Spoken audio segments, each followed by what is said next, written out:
भारत का नाम सुने तो सबसे पहला ख्याल ताज महल का आता है।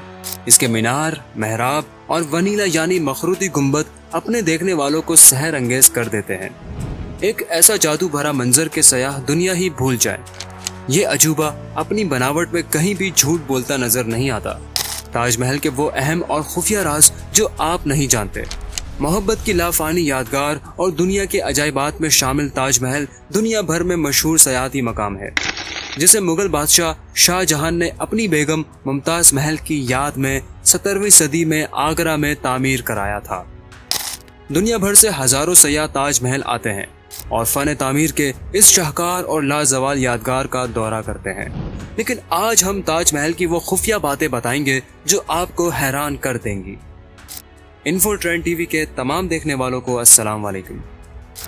नाजरीन, ताजमहल भारत के शहर आगरा में वाक़ एक मकबरा है।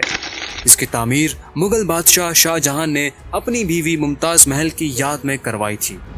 यूनेस्को ने ताजमहल को दुनिया का सबसे अमीर वर्सा करार दिया है।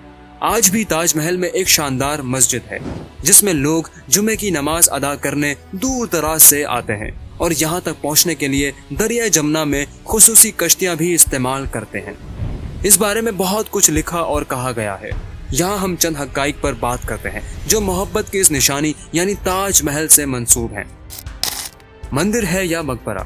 प्रोफेसर बलराज मधुक, ओक और के नरेंद्र जैसे खुद साख्ता मूर्ख दुनिया की इस बेमिसाल इमारत को शाहजहां और मुमताज महल की लाफानी मोहब्बत की निशानी नहीं समझते, बल्कि उनका दावा है कि ये इमारत राजपूत राजा परमादेव का महल या शिव मंदिर था, जिस पर मुगल शहंशाह ने कब्जा करके अपनी मलका के मकबरे में तब्दील कर दिया। हालांकि दुनिया जानती है कि आगरा में दरिया जमुना के किनारे नफीस संगे मरमर से तामीर ये महल अपनी मोहब्बत की निशानी के तौर पर 5वें मुगल हुक्मरान शाहजहां ने तामीर कराया था।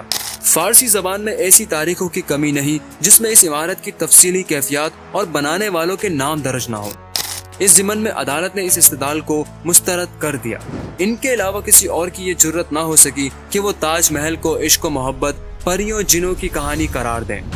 वो कहते हैं कि ये कोई 150 साल की कहानी नहीं, यहाँ हिंदुओं का मंदिर होता था, लेकिन मुगल दौर में कुछ मुसलमान हुक्मरानों ने अपने अजीजों को यहाँ दफनाया था, इसलिए वो दावेदार हो गए।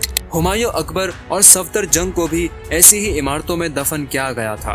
अब सवाल ये पैदा होता है कि अगर ये शिव का मंदिर था तो इसके दावे में अरबों हिंदुओं में से सिर्फ चंद लोग ही आवाज क्यों उठा रहे हैं? हो सकता है इनकी वजह सिर्फ सस्ती शोहरत का हुसूल हो। मर्दाना बरतरी की झलक। शाहजहां की मौत के बाद उन्हें ताजमहल में मुमताज महल के मकबरे में ही दफनाया गया। ये मकबरा शाहजहां की मोहब्बत की निशानी था, जिसके पुरशुकवा मीनार आज भी इस मोहब्बत की याद दिलाते हैं जो सदियां पहले बरे सगीर की राजधानी में पनप चुकी थी। ये कहानी रोमियो जूलियट की कहानी से मुख्तलिफ ना थी, लेकिन मोहब्बत की इस दास्तान में ये नुक्ता वाज़े तौर पर सामने आया कि यहाँ पर मर्दाना बरतरी वाज़े है। इस महल को जियोमेट्री के मुस्लिमा उसूलों के मुताबिक तामीर करवाया था, लेकिन महल में वाक़े मकबरों के मीनार का साइज मुख्तलिफ है।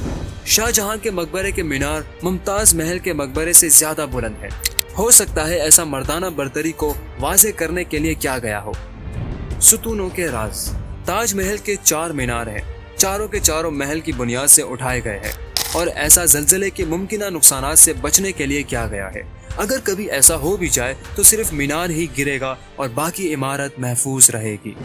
ये बात राज की है कि सयाह हर तरफ से चारों मीनार को एक ही जाविये से देख सकते हैं।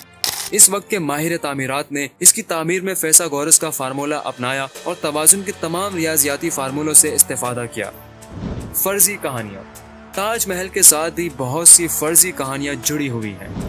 कुछ लोगों का ख्याल है कि शाहजहां दरिया जमुना पर एक सियाह ताजमहल भी बनवाना चाहते थे।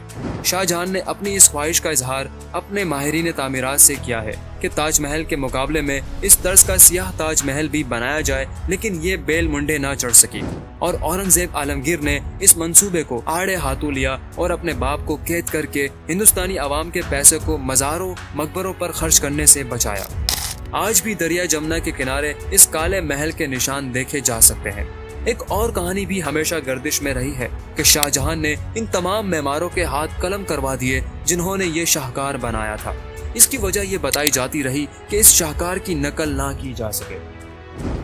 महल के बदलते रंग। ماہرین کے مطابق تاج محل کو عجوبہ بنانے کی ایک دلیل یہ ہے کہ سارا دن اس کے رنگ بدلتے رہتے ہیں اور بدلتے رنگوں کو یہ خاصیت خواتین کے موڈ کی عکاسی کرتی ہے، خاص طور پر ملکہ ممتاز محل کے مزاج کی۔ صبح کے وقت اس محل کو گلابی شیڈ میں دیکھا جا سکتا ہے، جبکہ شام کو دودھیا سفید اور چاندنی رات کو سنہری دکھائی دیتا ہے۔ کتنا سرمایہ خرچ ہوا؟ اس شاہکار کی تعمیر پر 320 ملین بھارتی روپے خرچ ہوئے تھے۔ استاد احمد لاہور کی سربراہی میں 22,000 مزدوروں نے دن رات اس کی تعمیر میں حصہ لیا۔ اس تعمیر کا سارا کریڈٹ استاد احمد لاہوری کو جاتا ہے۔ ان مزدوروں میں ہر طرح کے کاریگر بھی شامل تھے۔ 1000 سے زائد ہاتھیوں نے بلڈنگ مٹیریل کو لانے لے جانے کا فریضہ سر انجام دیا تھا۔ سنگ مرمر اور مقبرہ۔ تاج محل میں خالصتاً سفید پتھر یعنی سنگ مرمر استعمال ہوا ہے۔ اس ضمن میں چین، عرب، افغانستان اور سری لنکا سے مختلف رنگوں کے قیمتی پتھر منگوائے گئے، جن میں سے تقریباً 30 طرح کے پتھروں کو استعمال میں لایا گیا۔ ان پتھروں کی قدر و قیمت کا اندازہ اس بات سے لگائیں کہ انگریز راج میں برِ صغیر سے بیش قیمت پتھروں کو اکھاڑ کر برطانیہ لے جایا گیا۔ تاج محل کی خوبصورتی کا منبع اس کا مقبرہ ہے، جسے پیاز کی شکل کا بنایا گیا ہے۔ خوبصورت خطاطی میں اللہ پاک کے 99 ناموں کو بھی لکھوایا گیا ہے۔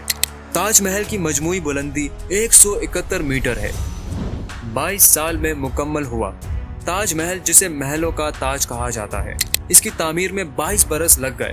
یہ 1631 میں شروع کیا گیا اور 1654 میں پایہ تکمیل کو پہنچا۔ یہ شاندار عجوبہ اسلامی، ایرانی اور ہندوستانی فن تعمیر کا جیتا جاگتا ثبوت ہے۔ محبت کا خلاصہ۔ ارجمند بانو بیگم بہت حسین و جمیل خاتون تھی۔ شاہجہاں ان کی محبت میں گرفتار ہوئے اور پھر شادی کر لی۔ وہ شاہجہاں کی تیسری بیوی تھی۔ انہیں ممتاز محل کا خطاب دیا گیا، جو کہ ہندی زبان سے لیا گیا، جس کا مطلب یہ ہے کہ محلوں کا جادو۔